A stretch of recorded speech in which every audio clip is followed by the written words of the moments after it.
Ladies and gentlemen, hello, welcome to this week's episode of SICW All-Star Wrestling.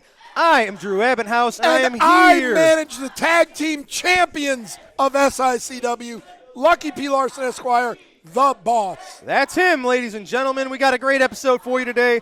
The team of Gary Jackson and Billy McNeil will be taking on King Christopher Hargis and Hollis Giroux.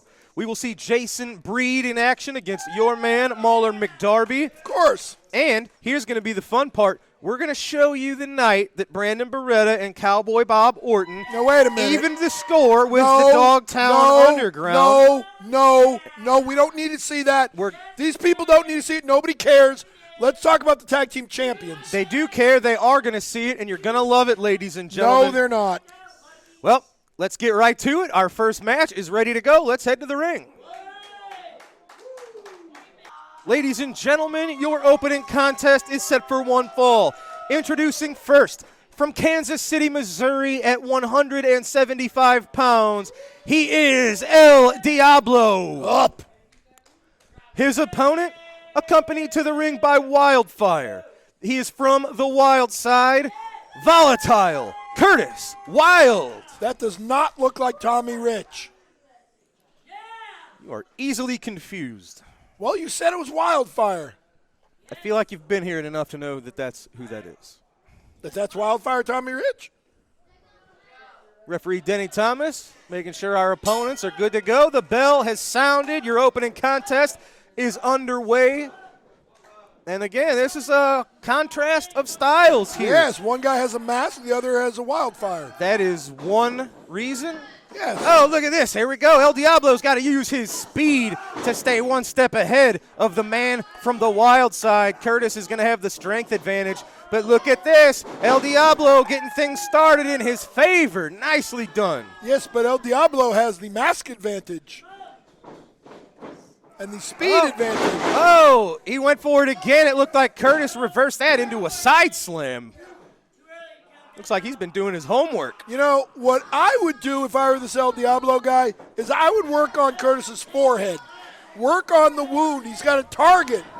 If you hit him there hard enough, he might bleed again. It'll get into his eyes. He won't be able to see, and then you can take him out easier. It might be a little dirty. It might be a little immoral, it might be smart. But it may be effective. And it would be smart. And now, wait a minute. You just said it would be illegal. What is illegal about that? You hit a man. Immoral. Why is that immoral? If you don't know, that says everything about you. It's not immoral. He's coming to the ring with a bandage on. I don't know if I'd recommend punching a man into his mask. Yeah, really, see? Oh, look at that. You can hear the thud. Yeah, I think I'd rather hit a man in his chest than hit him in a mask. You don't know if that mask is made out of steel or what. Oh, El Diablo reversed Curtis Wild into the corner, but man, look at that. That lit a fire under Curtis. Did it lit a wildfire under Curtis? Thank you very much, ladies and gentlemen. We'll be here all night. Yeah, buddy. Knee lift from Wild to Diablo. You know, I know why he wears a mask. Do you? No, and I don't think you do either. Of course I do. Well, since you're not going to ask, I won't tell you. I'm not. Snapmare takeover. Oh, how about a boot face. right to the face? Yes, sir. Why does a Wildfire get in the ring and wrestle He's going for a pin. He had him crumpled up. He's pulling the tights. Are you going to tell me you didn't see that? He didn't pull the tights. He didn't pull the tights. He doesn't do that stuff anymore. He didn't do it. Unbelievable. Just because he had his hand somewhere looking for leverage doesn't mean he was pulling on anything. Uh-huh. You make excuses for people. I think you're projecting. You think everybody's cheating all the time because you cheat all the time. I never cheat. I'm like Bill Belichick and the Patriots. We never cheat. Look at him pandering to the crowd again. Fans giving the Wilds their support. Who cares? El Diablo into the rope. Big spine buster. A nice float over. I'll give him that. Oh, credit to El Diablo kicking out. That was a great move. Yep, and you notice how he floated over into the cover? I did. See? Because I pointed it out when he did it. And I was looking at it. Uh-huh. El Diablo fighting back. But he has not lefts gone and rights to the gut of Curtis Wild. That's to the chin. He needs to go to the forehead. Hit him in the forehead. Somebody listen to me. Oh, this El Diablo. See, he's telling you looking he's going for up. a high-risk maneuver here. Let's see if it pays off. That would be a no. Oh, caught by Curtis Wild. Oh, That got would him up definitely on be the a no. shoulders. Nicely done, a Death Valley driver type maneuver. I am told One, Curtis two, Wild calls that the Weapon X. The Weapon X. And it was very successful here on All-Star Wrestling. Does that mean we don't have to hear about the WTF anymore? Look at that. That's Curtis Wild. He's motivated. He's fired up, and he is your winner with the wild Weapon fired X up. here on All-Star Wrestling. But that was not Attila Khan. All right, ladies and gentlemen, here is the footage that so many of you have been requesting. Nobody wants to see this. It was Cowboy Bob Orton and Brandon Beretta finally evening the score on the Dogtown Underground. Nobody wants to see this. Change the channel. Lucky P. Larson. Watch something else for 5 minutes and come back. Lucky P has a nice interaction with the Cowboy that you're going to want to see, ladies and gentlemen. No, we don't need to see this. We don't need to see this. Well, we're going to. Let's go back to our show in August and take a look at what happened when the Dogtown Underground met Brandon Beretta. Who cares? And Cowboy Bob. No!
Ladies and gentlemen, at 10 minutes and 13 seconds, your winners via pinfall, Cowboy Bob Orton and Brandon Beretta!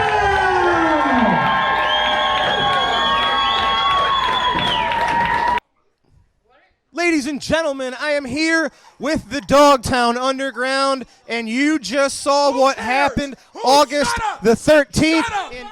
It doesn't matter. It doesn't matter. Shut up. These stupid people don't understand. First of all, Brandon Beretta, you had to use an illegal, immoral, unethical, unnecessary cast to knock this man out. You put the cast on him. I did not. A doctor did. I would never hit anybody with a cast, ever. Do you hear that? I don't care what these people think. The bottom line is, this man likes me, this man likes me, and my mom likes me. So there are people that like me. Now, Cowboy Bob Orton, you knew that I was about to knock you out. You knew that I was about to knock you out, so you had to hit me with an illegal foreign object. Well, all that matters is I told you to your face that you were wrong all those years ago for turning on Roddy Piper, and I meant every word of it. Now, all that did was give these two men even more motivation, even more inspiration, even more perspiration. And what did they do the very next match? They won the SICW Tag Team Championships. Of course it's true, because I said so. So you know what? I'm a team player. If it took Cowboy Bob Orton to hit me in the head with a plaster cast and knock me out, to give these two men the incentive to make me feel better by winning the SICW Tag Team titles, so be it. The Dogtown Underground is on the way up, and you stupid fans can sit back and like it, because there's nothing you can do about it. I told you we were going to win, and we won. Tell me I'm wrong. I dare you. Well, you certainly did lose the match that the fans just saw. That's what we're talking about. I'm talking about the championships. That's what matters. One match means nothing. These titles mean everything. You thought you would have learned something. You poked the bear, Cowboy Bob. You messed with so many of these wrestlers. You finally got what you deserved. You see this? You see my face? You people at home, do you see my face? Brandon hit me as hard as he could with that cast and left this mark on my face, and that did not stop us, deter us one bit in claiming those tag bouts. He wouldn't have had that cast if it wasn't for you guys attack and assaulting him. You don't understand. You put the cast on his arm. If wishes were fishes, the world would be an ocean, Dr. Drew. And I think I need to remind you again, Doc, remember who you're talking to when you speak to us. Show a little respect to the boss. That's right, yeah. You're the one who wished good luck to the rules. What's his face, the train dude and the tassel wearer, the two of them. You wish them luck. Yes. You wish us luck. Well, they have a lot of respect here. I got no respect for you. Nothing. The only thing I respect is success. And there's nobody who's a bigger success than the Dogtown Underground. Your SICW Tag Team Champions. Ladies and gentlemen, he's right, as much as we might not like it. Ladies and gentlemen, it's time for a quick commercial break. When we come back, it's you in action, my man, against Jason Breed. We're going to see that right when we return from... We're going to make an example out of Jason Breed. This man is going to tear him limb from limb. He said it best, Dr. Drew. Let's get this done. Right when we come back, folks. Don't go away. Wrestling superstar Bobby D now has his own line of apparel and his own online wrestling merchandise store. Visit www.bobbydwrestling.com for all of the great wrestling memorabilia from Belleville's own Bobby D. Wrestling fans, the Cauliflower Alley Club, better known as the CAC, has been around for 56 years. The CAC was formed to assist those men and women who have been in the wrestling business. Their main purpose is to help those men and women who have fallen on hard times.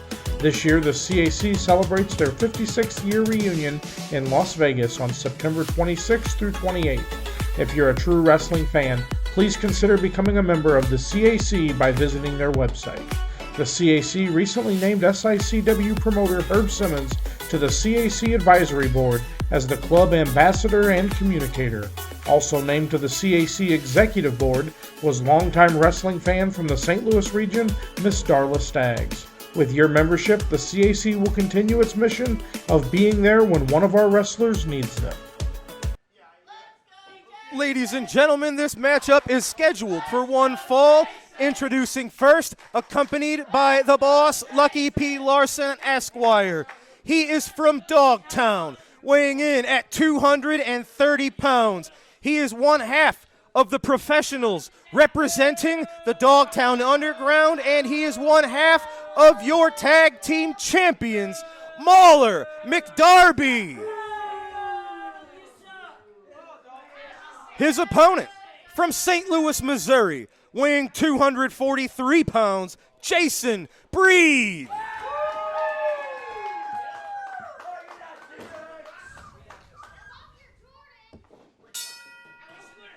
The bell has sounded, ladies and gentlemen. It is Mauler McDarby and Jason Breed. Nice collar and elbow tie-up to get things started. Jason Breed goes behind. Mauler reverses that with an arm lock, just wrenching that arm. Oh, and nicely done. Jason Breed reverses it with his own. Got a good grip on that wrist. Turns it into an arm bar there. Into a hammer lock. Nicely done. Fundamentals from Jason Breed.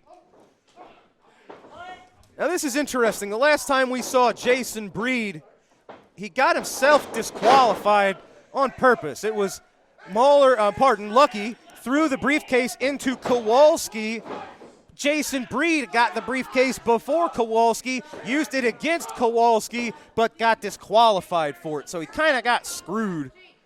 He did choose to do that. He used a weapon right in front of the referee blatantly, but he just stopped it from happening to himself, so I can't really blame the man.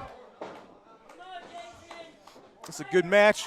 Jason Breed with a 15 or so pound weight advantage over Mauler McDarby.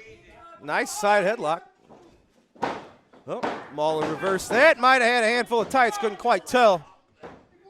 Yep, Jason Breed, he's telling the ref that he did indeed, so that's probably confirming it. Oh, nice. From Mauler McDarby, leg scissors out of the headlock. There, he's working that hold. Look at it. Jason Breed, he's struggling.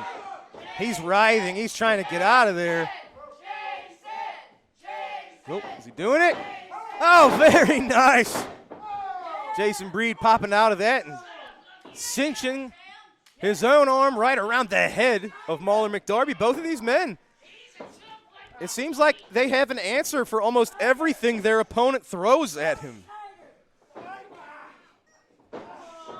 This is actually a fairly even back and forth match.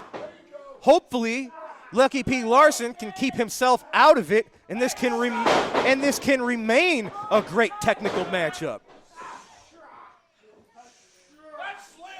These are two veterans of the business. Both Jason Breed and Mauler McDarby have been doing this for, around 20 years. So there's not much you can show either of these men or do to them that they haven't experienced in the past. And up until this point, no man is really gaining an advantage over the other. I love this stuff. This is the kind of matches we could see if it wasn't for these scummy managers always sticking their nose in stuff. Yeah, scummy managers. I will knock you into next week, you ball. No, you won't. Oh no. Jason Breed got rolled up because he was distracted, yelling at Larson, who was yelling at me. I hope I didn't inadvertently cause Jason Breed to slip up there. Look at that. Mauler, for the first time, seems to have established some dominance. Neither man has really done that thus far. And all it took was a momentary distraction. That's why these Dogtown folks are so dangerous. Oh, Jason Breed got the waist lock. What's he going for? Oh, nice belly to back suplex. Did he get it? No, Mauler outside shoulder out at 2. Jason Breed right into a front face lock. Can't give Mauler McDarby 1 second to recover. Especially, look, Jason's got to have eyes in the back of his head, too. He's so focused on Mauler McDarby, but right behind him is a dangerous man in Lucky P who's looking, I think, for any opportunity. These managers certainly do challenge our referees to be on top of their game. Yeah, he's in a bad spot there as Jason Breed in a corner. Lucky P stalking on the outside. And the ever-present briefcase. What's he need it for? Why is it always there? Look at this. Mauler, oh, see, we're seeing the meanness, the aggression of Mauler McDarby. He had a nice hold, but then he just started punching the arm, headbutting the shoulder. Nick Ridenauer with the 2 count. Oh, Mauler wrapping that left arm of Breed's around the bottom rope. That can injure the elbow. That can dislocate a shoulder.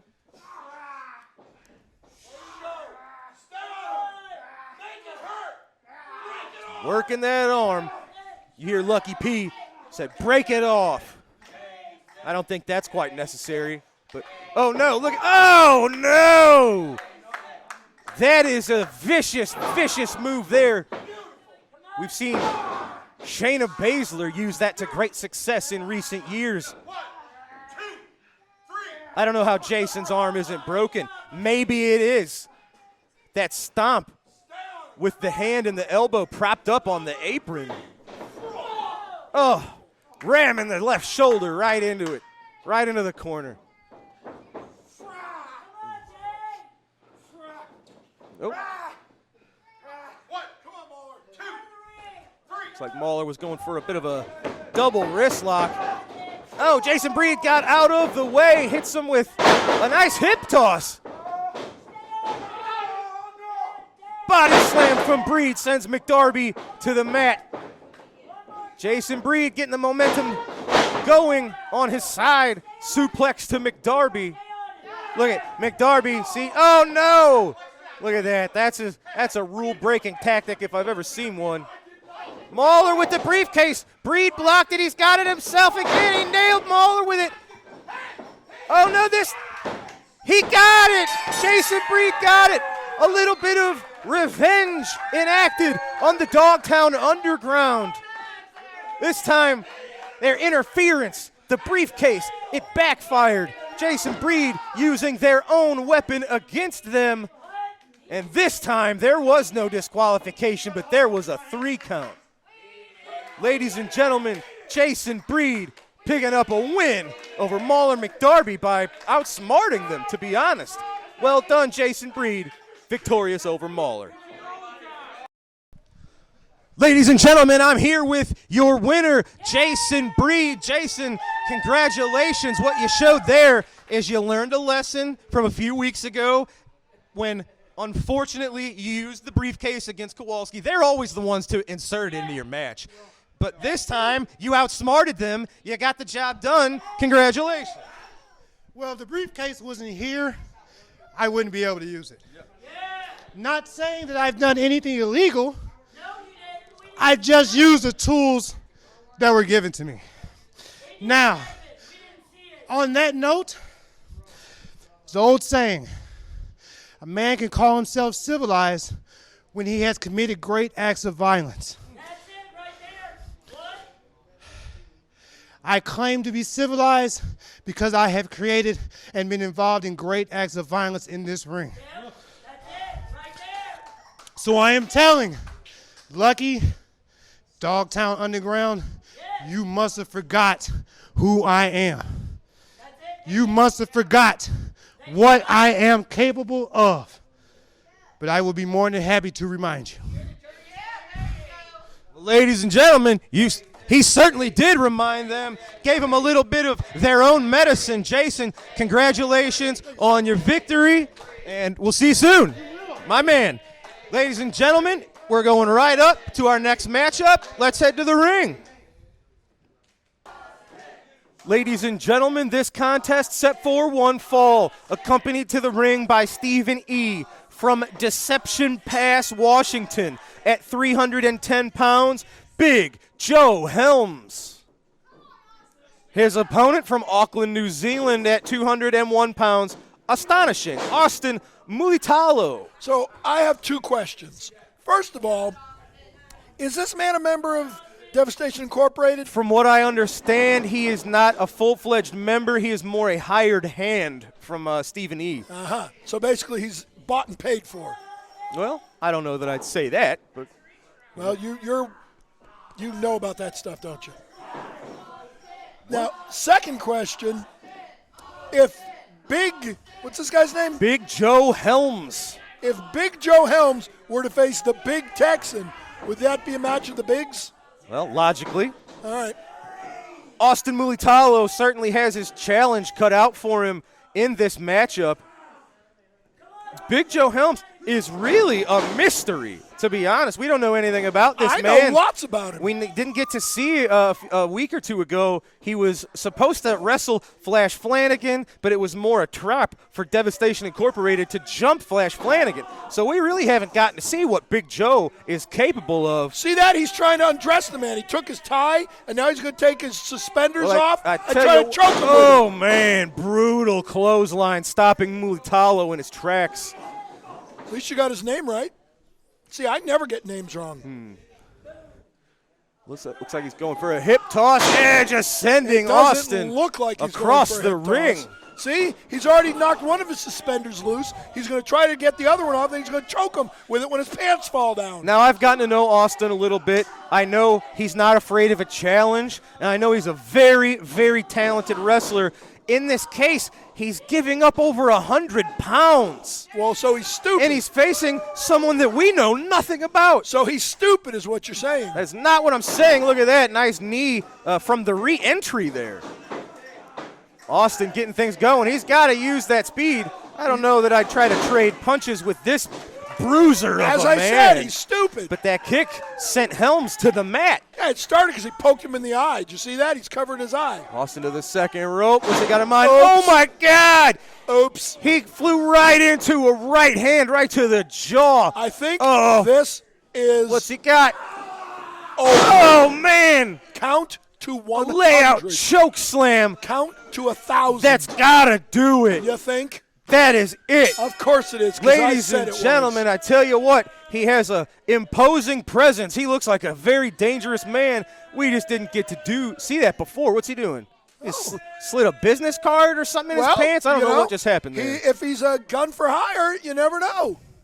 And see, Stephen E. raising the arm of the victorious Big Joe Helms. yeah, you know what the problem here A was? valiant effort from Austin Mulitalo. Yeah, The size difference was too much Yeah. to overcome. This Austin Margarita dude kept trying to pull this big guy's hair, and then he got upset with it. Sir, yeah. All right. Well, you see the fans showing their support to Austin Mulitalo in this instance. Saying that he's the The champ. size difference was too much to handle. He's the champ. Big Joe Helms victorious on All-Star He's Wrestling. not the champ. You know who is a champ? Mahler McDarby is a champ. Kowalski's a champ. Ladies and gentlemen, it's that time of the week. We head to the Promoter's Corner, where we're going to inform you all about our upcoming shows here in SICW. SICW is honored to be returning to the Missouri Athletic Club in St. Louis, Missouri on Thursday, September 15th. Joining SICW will be WWE legends Sergeant Slaughter, the Mouth of the South Jimmy Hart, and Jerry the King Lawler. With all the SICW stars, that's Thursday, September 15th at the MAC. On Saturday, September 17th, SICW makes its debut at the Sandoval, Illinois High School. It's a fundraiser for the Sandoval High School Athletic Fund. Joining SICW will be WWE legend Cowboy Bob Orton Jr. Tickets are on sale at Angie's Hair Express. That's Saturday, September 17th. Doors open at 6, bell time is at 7. Welcome to Wrestling at the Chase, the opening bout, a one fall with a 10-minute time limit. Introducing from Green Bay, Wisconsin, weighing 239 pounds, Chris Curtis. And from Winnipeg, Canada, weighing 242 pounds, Bulldog Bob Brown. Referee Charles Benita.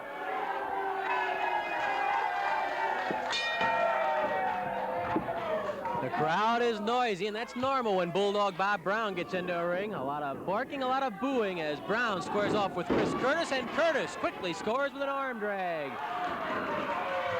Brown not too happy about being tossed in his first offensive thrust. He's caught again with the arm drag by Chris Curtis. Brown squirms across the mat, but could not get to the ropes, and Curtis pours on the pressure with the arm bar. Body drop, or rather an elbow drop really into the shoulder. Really the body and the elbow both scoring into the bicep and the shoulder of Bulldog Bob Brown. Chris Curtis in command. Brown applies pressure underneath the chin of Curtis. A chop to the chest. Curtis still hangs on with the arm bar. Curtis stretching out that arm. The more he can extend it and twist it, the more pain Brown will be feeling, and that knee drop doesn't help matters any for Bulldog Brown. Once more an arm drag by Curtis, and Brown is back on the canvas. Chris Curtis twisting the arm of Bulldog Bob Brown. Brown reaches up for the hair of Curtis, and referee Charles Venator slaps the hand of Brown away. Brown with a slash to the throat, but Curtis stays in command. Brown struggles to his knees, trying to get to his feet. It'll be much easier to counter from that position if he can get standing. Curtis, though, concentrating with the arm bar. Rather melancholy milestone coming up this Tuesday. You know, the 30th anniversary of Ray Steele's death is this Tuesday. Of course, the all-time great held the World Heavyweight Championship in 1940 and 1941. Passed away on September 11th, 1949. He was one of the greats, and he was one of the reasons that Sam Muchnick went into wrestling, working for Tom Pax back in 1932. After the St. Louis Times was sold and Sam Muchnick lost his job as a sports writer for the Times, Sam had several offers in the newspaper business, both in St. Louis and in New York. But Ray Steele, who was a very close friend of Sam's, convinced Sam that his future might very well lie in wrestling, working for Tom Pax, and of course the rest is history. Sam Muchnick's success here in St. Louis, his success in founding the National Wrestling Alliance. So Ray Steele really deserves a vote of thanks, not only for the tremendous wrestling he provided in the 20s, 30s, and early 40s, but also for convincing Sam Muchnick to go into wrestling. Steele passed away 30 years ago this Tuesday. Brown with a slash to Curtis's throat. Flying mare with the help of some hair pulling by Brown, and then Brown works with the boot across the face of Chris Curtis. Front face lock by Bulldog Bob Brown, who's been doing quite a bit of sniping at the Von Erich brothers, Kevin and David, saying that it's really due to their father's influence that they've been getting so many main events. Brown has infuriated the entire Von Erich clan. Curtis reaching inside that front face lock, breaking the grip of Brown. Curtis can come out if he can get his head loose from underneath the body of Brown. Headbutt to the stomach. Arm drag by Chris Curtis. And Curtis once more is back in charge.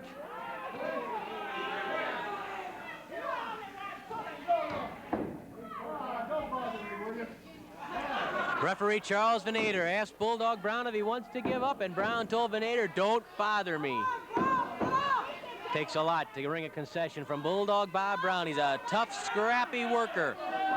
Hard to beat, hard to get a concession from. Curtis stretching out that arm. Now Brown, even though caught in the hole, yells out at some of the fans who are riding him. Chris Curtis with an arm bar. Curtis, a native of Wisconsin, been doing most of his wrestling throughout the Midwest since he turned professional about a year and a half ago. Doing pretty well. Has a good fundamental grip on wrestling. Very good on the basics. Brown had a fist clenched, but Charles Venator spotted it and told Brown to keep that hand open. Brown's hand finds its way to the windpipe of Curtis. Brown strangling Curtis, but at the same time, he's pulling the tights, and that's what Venator spotted. Now, Charlie Venator trying to catch up with Brown, who's breaking rules right and left. Venator warns Brown.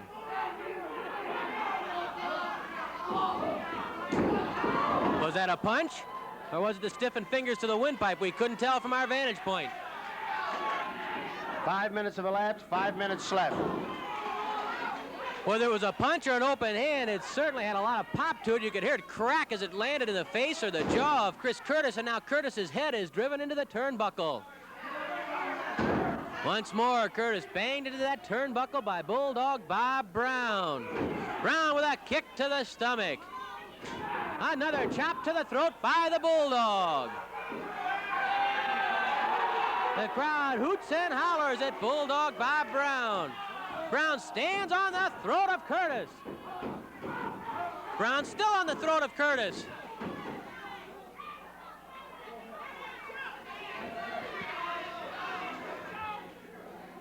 Curtis slow coming to his feet, gasping for wind. A double chop to either side of the neck by Bulldog Brown.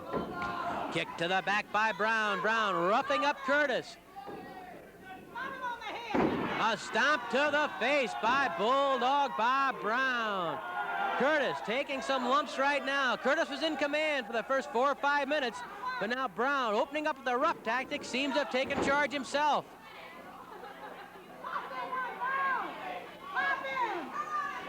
Brown whips Curtis across the ring and into the buckles. Brown charges in and misses with an attempt at the flying tackle. Curtis goes to town on Bulldog Brown. Flying heel by Curtis. Oh, that drop kick missed. Brown saw it coming, simply stepped back, and Curtis fell heavily on his back. Brown stomps on Chris Curtis just when it seemed as though Curtis had something going. Brown called on his experience and eluded a drop kick.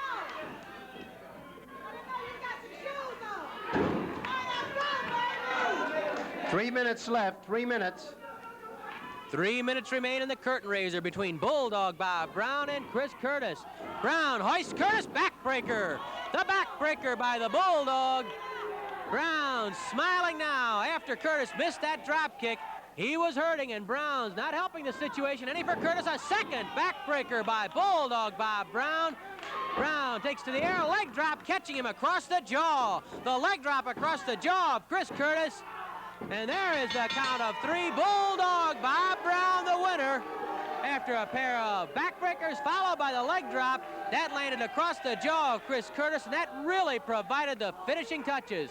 Here's ring announcer Mickey Garagiola. In 7 minutes and 29 seconds with the leg drop, the winner, Bulldog Bob Brown.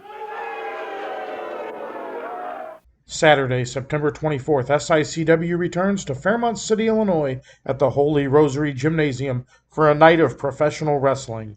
This event is sponsored by the Fairmont City Police and Fire Departments. For ticket information, call 618-973-8579. Make plans to come out and support our first responders and see all the SICW stars in action. Doors open at 6 and bell time is 7. Ladies and gentlemen, SICW has a stacked couple of months coming up. You just saw it. We hope to see you at all of our huge shows.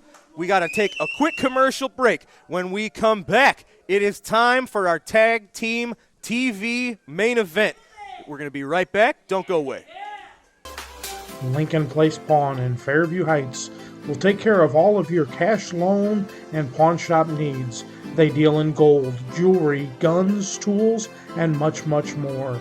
Lincoln Place Pawn, located at 823 Lincoln Highway in Fairview Heights, Illinois. Call 618-632-2274. Lincoln Place Pawn is the place to visit. Are you looking for that good quality repair garage? Look no further than Pawpaw Towing and Auto Repair, located at 3492 Mississippi Avenue in Cahokia Heights, Illinois. For all your automotive repairs and service needs, let Pawpaw Towing and Auto Repair be the one to help you. 24-hour service for all the needs. Call 618-401-5220. Pawpaw Towing is the one to call. Wrestling fans, are you looking for those vintage toys, those hard-to-find 70s, 80s, and 90s action figures? G.I. Joe, Teenage Mutant Ninja Turtles, Star Wars, Transformers. Look no further than Snyder Toys. They will have what you're looking for. Give Robert Snyder a call at 618-314-3266 for all your vintage toy needs. Ladies and gentlemen, this is your All-Star Wrestling main event, a tag team match set for one fall. Introducing first, from Jackson County, Missouri, 210 pounds, he is the cult classic, Hollis Giroux. His tag team partner, from the Royal Forest of Dean, at 239 pounds, King Christopher Hargis. Their opponents, at a combined weight of 409 pounds, from Petticoat Junction, he is the Night Train, Gary Jackson. His tag team partner, from Springfield, is Billy McNeil. You know, I seem to remember this tag team. What was the last time we saw them as a tag team? Stop it. Oh, that's right. That was in the tag team finals when they lost to the Dogtown Underground, wasn't it? Yeah, it took you 4 guys in a briefcase to get it done. Hey, the ends justify the means. I don't agree. I don't care. Well, that's you. For whatever reason, championships are more important than morals and integrity. We're here to win. The bell is sounded. Your tag team main event is underway. It is the Night Train, Gary Jackson, and Hollis Giroux starting things off. You know, Maybe. I'm looking forward to this. Hollis needs a second. I'm looking forward to this. The last time I saw this man, he was very impressive in his victory. Yeah. I'm now curious to see what he does in tag team action. I am too, to be honest with you. Very impressed with Hollis Giroux. He better not fall for this. No, there's nothing to fall for. If Gary Jackson is offering you his hand to shake, he means it. He's a man of integrity. You wouldn't know anything about it. You're right, because I'm a winner. See? There you go. See? I like it. There you go. Rule 1, screw the rules. Seems like you two might have a lot in common here. I like this guy. There it is. Strong collar and elbow tie-up, getting everything started. Do you think there's going to be a lot of hair pulling here? Gary Jackson into a hammerlock. Do you think there's going to be a lot of hair pulling? Do you think there's going to be a lot of hair pulling? I don't know. Gary Jackson is going to try to pull his hair, I think.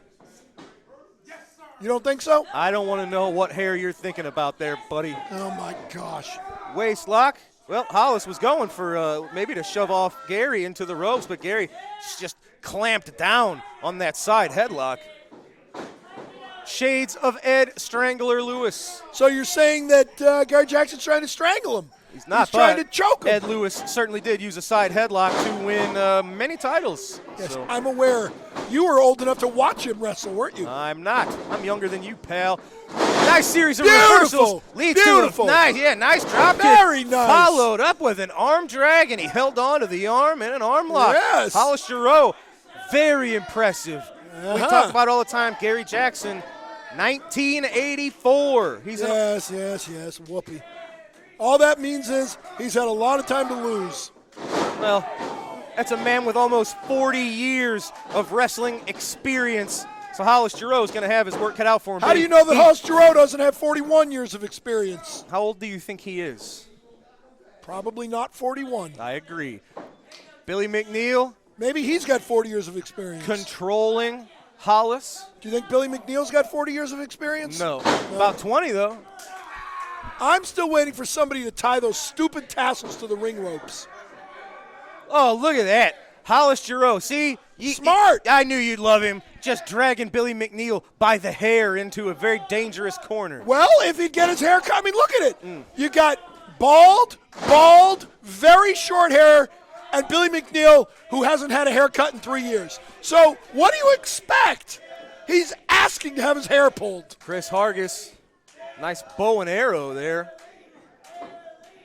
Again, you know I'm right. Oh, how about that, Billy, with a flip kick? And it looked like flip kick. That's what I don't know what to call that. And it was almost like a double Pele kick. Man, it looked like that legit caught Hargis square in the mouth. Yeah.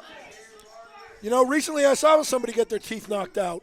That was Billy. Oh. You guys did that, as a matter of fact. Oh, yeah, that's right. That was the match where we won the SICW tag team titles, wasn't it? Don't remind me. Uh-huh. That was the last time we saw this tag team. Lying flat on their back when we beat them fair and square and clean in the middle of the ring. Yeah. Billy McNeil. Oh, look at that. I thought he was going for a roll up there. He turned it into a leg lock. That's that unorthodox offense from Billy McNeil. But no, Chris Hargis, he knew he was in trouble. He struggled. He got out of that. Well, he wasn't in too much trouble, was he? Single leg crab from there the you go. king. But he's not sitting down Is that on a him. king crab? Oh, look at that. That was good. I'll give you that one. You're wearing off on me. I know. Nope. Billy McNeil, very nicely done. He's pulling the tights, too. There you go. No, Gary Jackson didn't do anything. Well, roll no, up he from distracted McNeil. him. 1, 2. Oh, nope. Hargis got out of there, but if he didn't, it looked like Giroux had Hargis's back. Well, see, that's good. It's a good tag team partner. This is the first time these two men have ever teamed up, to my knowledge. And to they your are, knowledge. See, that's the key, to your knowledge. How do you know these two don't go back a long way? I'm pretty smart. You are? I'm a local historian. Oh, doesn't have to have been here. There you go. You Tell you him. what, no shortage of confidence in the Cult Classic. Hey, confidence will take you a long way in this game. Absolutely. Reversal, back elbow sends Giroux to the mat. Tag to Gary Jackson. See, that's what Richard Shaw needs, confidence. Looking for that suplex. He gets it. Wow. Oh, man, Giroux was just flopping like a fish, He almost bouncing put him off of the through canvas. mat. He almost put him through the mat there. Strong body slam, weakening the lower back. Oh, Hollis Giroux getting out of the way in time, driving the knee into the upper body of the night train. When Gary Jackson drops an elbow and he misses and he hits the mat, isn't that kind of like hitting the flag onto the ground? He should be ashamed of himself because he's wearing a flag on his elbow pad. I get it. Yeah, see? He should be ashamed of himself. All right, Canadian sympathizer, you. Because I have nothing against our neighbors from the north. I'm a proud American. Back elbows to the gut. I'm just not xenophobic. Of Giroux. Oh, but he caught the night train with a nice knee lift right to the face. It took Chris Green about 10 seconds to get down there. Hollis Giroux, he's staying all over a man who has a lifetime more experience. Yeah, you know, he started in Very impressive. In 1984. Did you know that? I've heard that. Have you? You learned that from me, didn't you? I did not.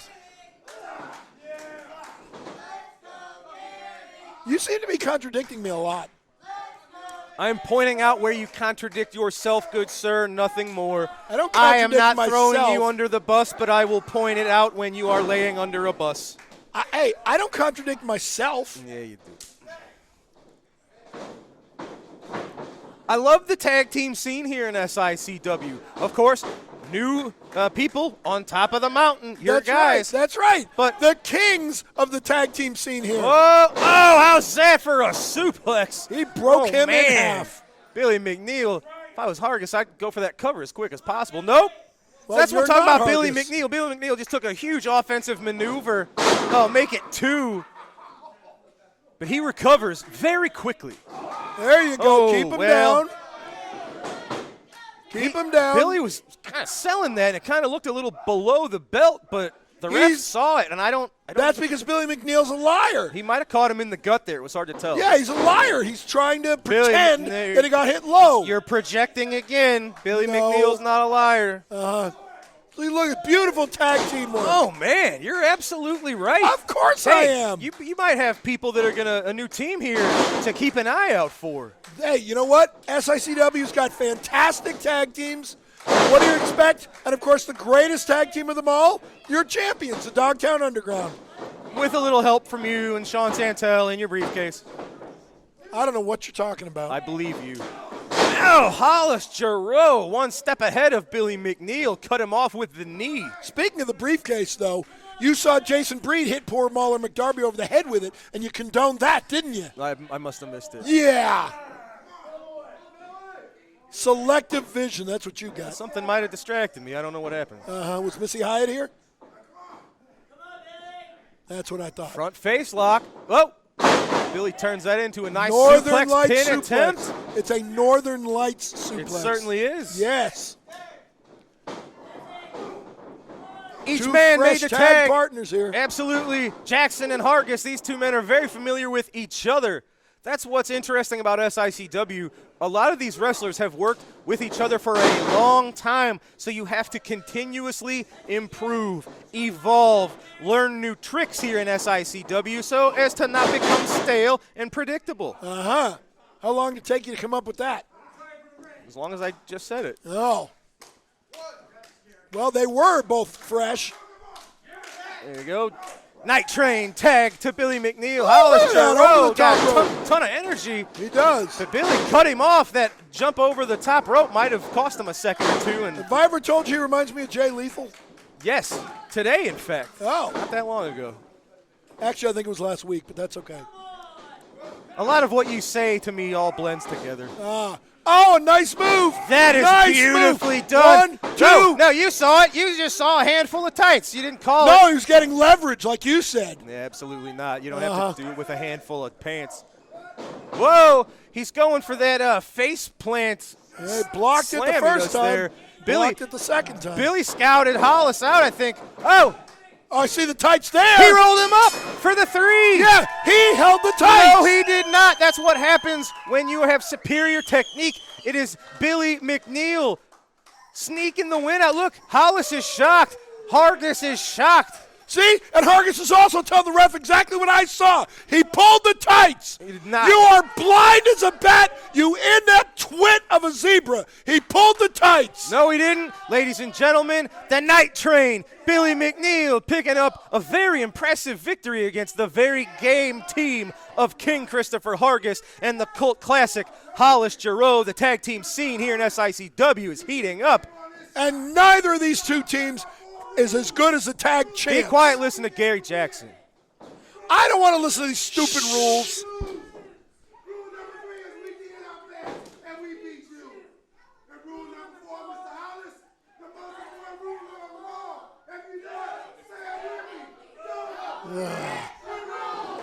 There it is, ladies and gentlemen, the rules closing out this match. Gary Jackson, Billy McNeil victorious. I like my your rules main better. event of All-Star Wrestling. Rule 1, screw the rules.